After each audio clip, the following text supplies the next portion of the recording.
kami dari kelompok 1 ingin menjelaskan tentang hukum kewarisan. Hukum kewarisan adalah kumpulan peraturan yang mengatur mengenai kekayaan yang ditinggalkan oleh si mati dan akibat ini pemindahan ini bagi orang-orang yang memperolehnya, baik dalam hubungan antara mereka dengan mereka maupun dalam hubungan antara mereka dengan pihak ketiga.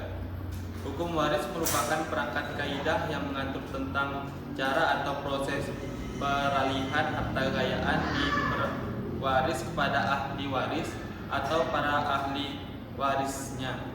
Hukum waris merupakan salah satu bagian dari hukum perdata secara keseluruhan dan merupakan bagian terkecil dari hukum keluarganya. Berikutnya adalah macam-macam hukum waris. Sumber hukum waris Islam adalah Al-Quran, hadis, kemudian ijma. Sumber utama dalam hukum waris Islam adalah Al-Quran surat An-Nisa ayat 11-12. Hukum waris Islam atau ilmu faraid adalah ilmu yang mengetahui siapa yang berhak mendapat waris dan siapa yang tidak berhak, dan juga beberapa ukuran untuk setiap ahli waris. Yang pertama, dzawil furud. Dzawil furud adalah anggota keluarga yang memiliki hak atas harta peninggalan seseorang yang meninggal dunia, yaitu laki-laki.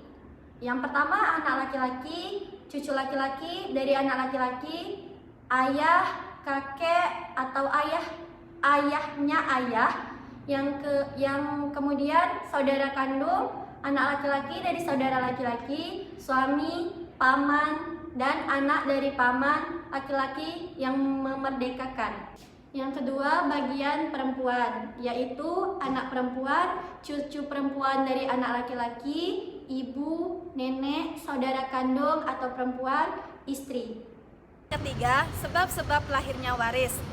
Sebab-sebab lahirnya waris ada 3. Yang pertama, hubungan kekerabatan, yang kedua hubungan perkawinan, dan yang ketiga hukuman al-wala. Hubungan kekerabatan yaitu hubungan nasab antara orang yang mewariskan dengan orang yang diwarisi disebabkan oleh kelahiran. Yang kedua, hubungan perkawinan. Hubungan perkawinan yang menyebabkan terjadinya saling mewarisi adalah perkawinan yang sah, yaitu perkawinan yang syarat dan rukunnya terpenuhi sumber hukum perkawinan Islam dalam Al-Quran, hadis, ijma, dan sumber hukum lainnya. Yang ketiga, hubungan al-wala. Wala dalam pengertian syariat adalah kekerabatan menurut hukum yang timbul karena kebebasan atau memberi hak emansipasi. Budak dan kekerabatan menurut hukum yang timbul karena adanya perjanjian tolong-menolong dan sumpah setia antara seseorang dengan seseorang yang lain. Keempat, rukun-rukun kewarisan. Untuk terjadinya sebuah pewarisan harta, maka harus terpenuhi rukun-rukun kewarisan. Apabila salah satu rukun kewarisan tidak terpenuhi, maka tidak terjadi pewarisan. Adapun rukun-rukun waris ada 3, yaitu yang pertama waris atau pewaris, yang kedua waris atau ahli waris, dan yang ketiga maurus atau harta waris.